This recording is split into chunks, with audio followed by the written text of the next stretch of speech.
Ia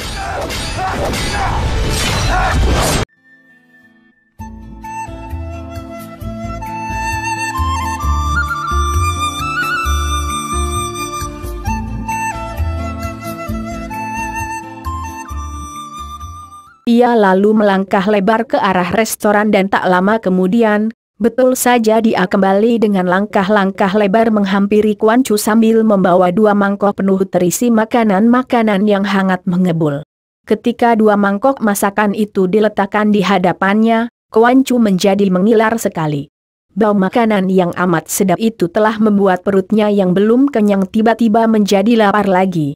Kalau menurutkan nafsunya, ingin dia segera menyikat 2 mangkok masakan itu. Akan tetapi anak ini memang aneh.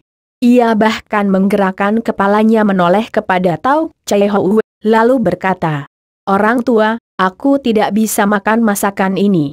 Untuk ketiga kalinya Tao Chai Hou melengak. "Heh, mengapa? Kita tidak saling mengenal, juga tidak ada hubungan sesuatu di antara kita.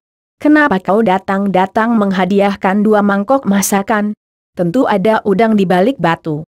Apakah sebenarnya kehendakmu?" Kini Tao Chai Hou benar-benar tercengang. Belum pernah dia bertemu dengan seorang anak kecil yang seaneh ini. Kata-kata itu tidak patut keluar dari mulut seorang anak-anak, pantasnya diucapkan oleh seorang dewasa yang sudah banyak pengalaman hidup. "Anak, siapa namamu? Kau benar-benar cerdik, suka hatiku melihatmu.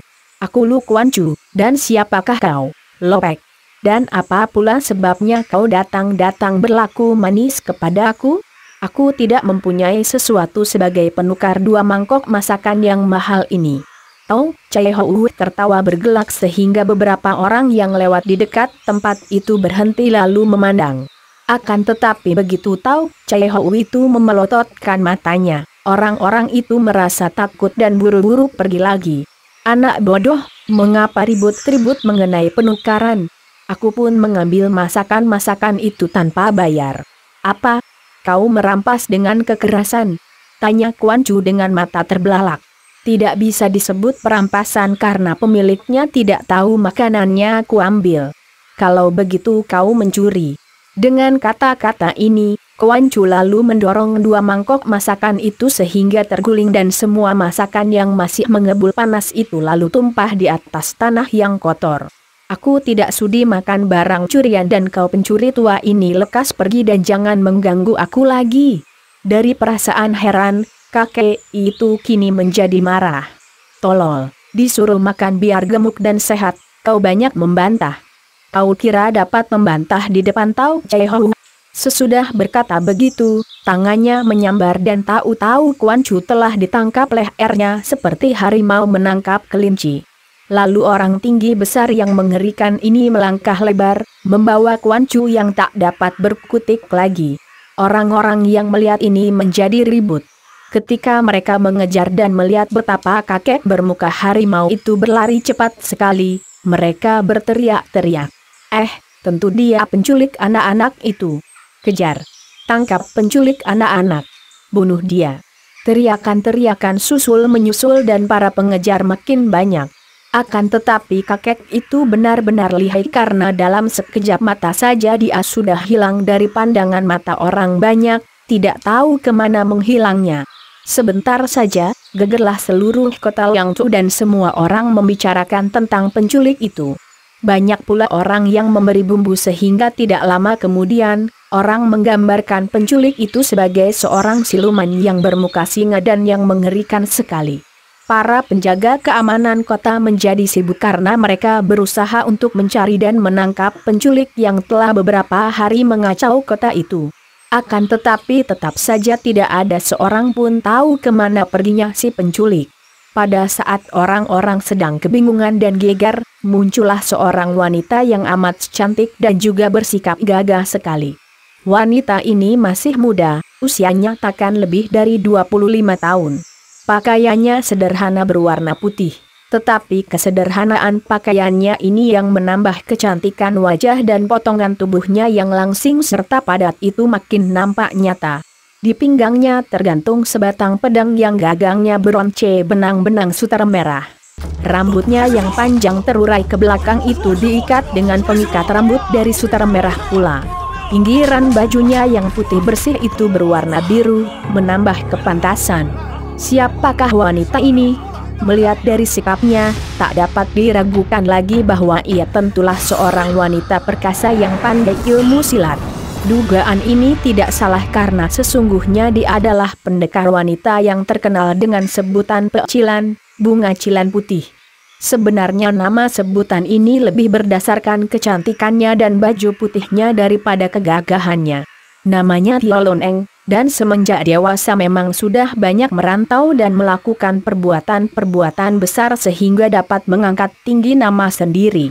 Ilmu pedangnya sangat terkenal di kalangan Kangou, karena Lon Eng adalah putri dari Tio Kengin, tokoh terkenal dari barat yang mempunyai ilmu pedang turunan dari keluarga Tio.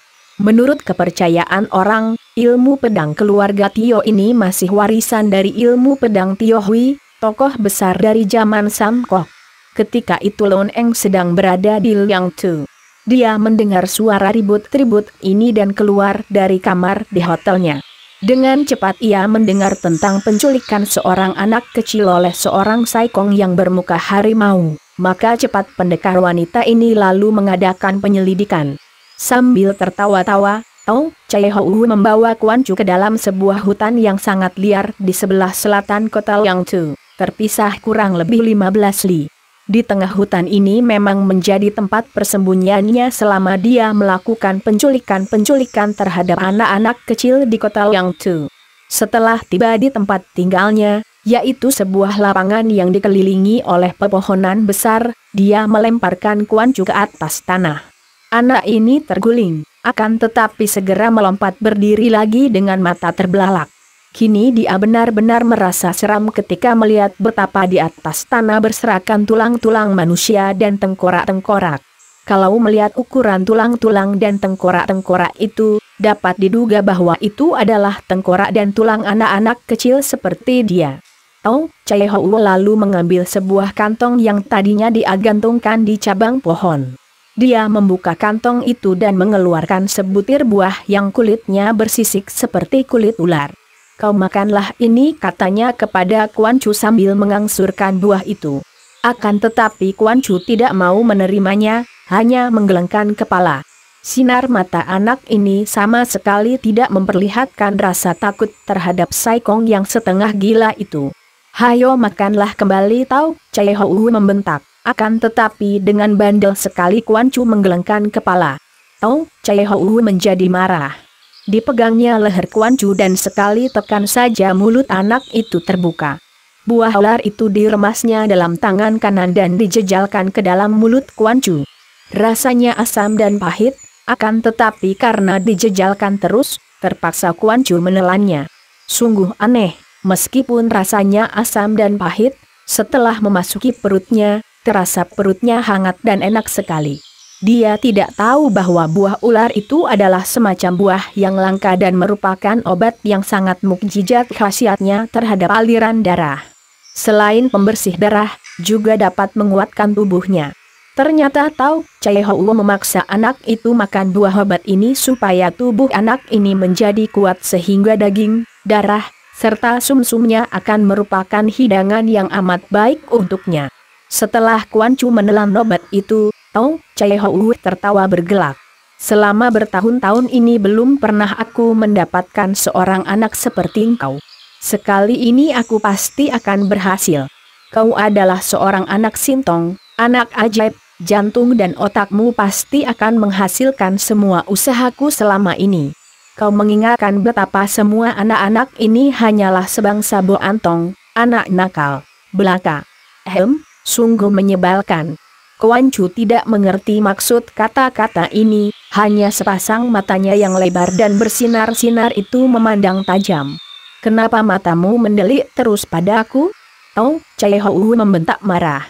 Tenang saja, matamu yang tajam itu tidak akan memasuki perutku, hanya akan membuat muak saja. Setelah berkata demikian, saikong ini kemudian menyalakan api unggun yang besar dan memasang pemanggang dari kayu seperti yang biasanya digunakan untuk memanggang binatang buruan. Kuan Chu masih juga belum mengerti, hanya memandang segala tingkah laku orang tua yang aneh itu. Diam-diam dia membuat perbandingan, mana yang lebih aneh, kakek ini atau kan dua orang kakek yang saling hantam di tepi laut itu. Di dunia ini sungguh banyak sekali orang-orang aneh. Dia ini tentu juga miring otaknya, katanya, dan karena kata-kata ini tanpa disengaja diucapkan keras-keras, maka didengar oleh Tao Chai Ho. Apa katamu? Kau berani memaki aku gila? Kalau kau tidak gila, mengapa kau menangkapku dan membawaku ke sini? Kemudian kau juga memaksaku makan buah yang pahit dan tidak enak. Perbuatan ini kalau tidak dilakukan oleh seorang gila, habis oleh siapa lagi? Kuan Chu membantah berani. Benar, benar. Kau adalah Sintong, anak ajaib. Jika tidak demikian tak nanti kau berani mengeluarkan ucapan-ucapan seperti itu. Ingin ku dengar apa lagi yang akan kau katakan sesudah kau kupanggang di atas api itu. Dia menuding ke arah api unggun yang sudah menyala besar. Celaka, memang kau benar-benar gila. Kuan Chu menarik napas panjang, sambil tertawa dengan suaranya yang serak. Tao Chai Ho lalu menubruk dan dalam sekejap mata saja kedua tangan Kuan Chu telah ditelikung ke belakang dan diikat dengan tambang kulit pohon. Ia seperti seekor babi kecil yang sudah diikat keempat kakinya dan hendak dipanggang hidup-hidup. Kemudian, lebihan tambang pengikat tangan Kuan Chu yang masih panjang itu, oleh kakek itu diikatkan di atas cabang pohon, tepat di atas api yang bernyala-nyala. Bila anak lain yang dipanggang seperti itu, tentu akan menjerit-jerit, akan tetapi Kuan Chu lain lagi wataknya. Anak ini benar-benar berhati baja dan walaupun dia sudah mulai merasakan hawa panas menyambarnya dari bawah, dia tetap menggigit bibir tidak mau menangis atau berteriak. Benar-benar Sintong. Sintong. Melihat hal ini Tao Chai Ho menjadi makin girang. Akan tetapi tiba-tiba dia menjadi pucat dan memaki-maki api di bawah tubuh Kuan Chu yang mengeluarkan suara. Lalu padam. Apa yang terjadi? Tadi sehabis dijejali buah ular yang masam dan pahit, Kuan Chu ingin sekali membuang air kecil. Akan tetapi karena dia tak sempat dan telah diikat tangannya, tentu saja dia tidak dapat membuang air kecil. Kini setelah digantung di atas, rasa panas membuat dia tak dapat menahan lagi, dan kencinglah dia begitu saja. Sungguh kebetulan sekali, air kencing yang banyak itu menimpa api unggun sehingga memadamkan api itu karena kayu bakarnya menjadi basah semua. Kuan Chu berotak cerdik. Kini dia dapat menduga bahwa kakek gila di bawah ini adalah seorang pemakan daging anak-anak. Diam-diam dia bergidik juga, akan tetapi dia tidak takut. Agaknya sesudah terlepas dari bahaya maut di tengah samudera, perasaan takut anak ini memang telah lenyap. Lopek, apakah kau tidak mendengar suara tengkorak-tengkorak itu bicara? Tanya Kuan Chu kepada Tao Chai Ho yang sedang mengumpulkan kembali kayu bakar yang kering sambil mengomel panjang pendek. Mendengar ini, Tao Chai Ho menjadi terkejut sekali. Bohong. Bocah nakal, mana ada tengkorak bicara? Tutup mulutmu. Kau sudah kenyang, akan tetapi aku sudah lapar sekali. Siapa yang membohong? Aku mendengar dengan jelas tengkorak-tengkorak di bawah itu berkata-kata. Kini Tao Chai Ho menghentikan pekerjaannya dan dia memandang ke atas di mana Kuan Chu tergantung dengan muka di bawah. Kuan Chu mengeluarkan suara mengejek. Mana kau dapat mendengarnya? Aku adalah seorang anak Sintong, anak ajaib, ingatkah kau? Wajah Sai Kong itu berubah, sedikit pucat. Apa kata mereka, tanyanya, suaranya tidak begitu keras seperti tadi. Turunkanlah dulu aku dari sini, nanti ku ceritakan apa yang ku dengar tentang mereka, kata Kuan Chu. Memang otak Tao Chai Ho tak begitu beres, maka mendengar ini, dia lalu cepat-cepat menurunkan Kuan Chu. Lepaskan dulu ikatan tanganku. Ikatanmu kuat sekali sehingga kau membuat tanganku sakit. Kata pula anak ini, suaranya tetap tenang seperti tidak terjadi sesuatu yang hebat dan yang mengancam nyawanya. Mendengar ini Tao Chai Ho ragu-ragu, akan tetapi dia lalu menggerutu. Dibuka juga, apa kau kira bisa pergi lari? Dia lalu membuka ikatan kedua tangan Kuan Chu. Anak ini menggosok-gosok kedua pergelangan tangannya yang terasa sakit dan kulitnya kelihatan matang biru. Hayo lekas ceritakan, apa yang kau dengar dari tengkorak-tengkorak itu? Kuan Chu melirik ke kanan kiri dan diam-diam dia merasa seram melihat rangka manusia ini. Selama hidupnya belum pernah menyaksikan pemandangan seperti ini. Oleh karena itu diam-diam dia merasa betapa kepalanya yang gundul itu menjadi dingin sekali. Tanpa disengaja dia meraba kepalanya. Dan setelah meraba, dia mengeluarkan seruan tertahan. Ternyata bahwa kepalanya kini menjadi pelontos dan licin sekali. Semua rambut yang tadinya masih ada sedikit-sedikit telah lenyap sama sekali, menjadi licin. Melihat air muka anak itu terkejut dan terheran-heran, Cai Hou tertawa bergelak. Rambutmu, baik yang di kepala maupun yang di tubuh, telah rontok semua oleh daya coaku, buah ular, tadi. Apa kau kira aku doyan makan daging berbulu dan berambut? Kuan Chu mendongkol sekali. Jadi buah yang pahit tadi gunanya untuk membuat rambut dan bulu-bulunya rontok sehingga dia bagaikan seekor ayam yang dicabut bulu-bulunya sebelum dimasak. Terlalu sekali. Nah, hayo ceritakan, tengkorak-tengkorak itu berkata apa? Cai Hou berkata tak sabar lagi. Mereka saling bercakap-cakap membicarakan kau. Kuan Chu mulai memberi keterangan. Katanya bahwa hari ini adalah hari kematianmu, karena sebagai seorang anak sintong, dagingku panas dan sumsumku beracun, sehingga begitu kau memakan aku, kau pasti akan mampus. Sekarang Cai Hou betul-betul menjadi pucat dan tanpa terasa lagi dia melangkah mundur sampai 3 tindak. Dia memandang kepada Kuan Chu dengan mata terbelalak, dan diam saja pada saat melihat anak itu berjalan pergi sambil berkata, karena itu demi keselamatanmu sendiri, jangan kau makan aku. Kuan Chu berjalan pergi dan dia tidak berani menengok lagi. Hatinya berdebar karena dia tidak mendengar orang itu mengejar. Benar-benarkah dia dapat mengakalinya demikian mudah? Akan tetapi, tiba-tiba dia mendengar angin menyambar dan tahu-tahu dia telah ditangkap lagi. Seperti tadi, 2 tangannya telah diikat kembali dan Cai Hou berkata dengan suara mengancam. Sintong, betapapun juga, tetap saja kau akan kupanggang. Kau kira aku akan begitu bodoh? Aku akan mengambil sekerat dagingmu dan sedikit sumsummu, lalu kuberikan kepada harimau lebih dulu. Kalau harimau yang makan dagingmu dan sumsummu tidak mati, kenapa aku harus jeri makan kau? Sambil tertawa terbahak-bahak Cai Hou membawa kembali Kuan Chu ke tempat tadi. Kali ini Kuan Chu betul-betul putus harapan. Akan tetapi, anak ini tetap tak mau menangis atau menjerit minta tolong. Ia menghadapi dengan mata terbuka, bahkan matanya makin besar cahayanya. Tiba-tiba berkelebat bayangan putih, dibarengi bentakan nyaring. Siluman jahat, lepaskan anak itu. Bentakan ini dibarengi menyambarnya pedang yang bercahaya ke arah dada Saikong itu. Cai Hou kaget sekali karena gerakan serangan pedang ini bukan main cepatnya. Ia pun terpaksa melepaskan tubuh Kuan Chu yang jatuh membelakang. Kuan Chu merasa jidatnya sakit terbentur batu, akan tetapi anak ini tidak mengeluh dan cepat-cepat miringkan kepala untuk melihat apa yang terjadi. Ternyata olehnya bahwa yang menyerang penculik itu adalah seorang wanita baju putih yang cantik sekali. Ketika penyerang yang bukan lain adalah Tiolon Eng ini menemukan jejak penculik yang membawa lari anak kecil, dia kemudian menyusul terus sampai ke dalam hutan. Dan kebetulan sekali dia melihat Cai Hou hendak memegang seorang anak kecil. Dia terkejut sekali ketika mengenal Saikong ini, juga berbareng marah sekali. Maka langsung ia lalu menyerangnya dengan tusukan Sin Leong Jutong, naga sakti keluar goa.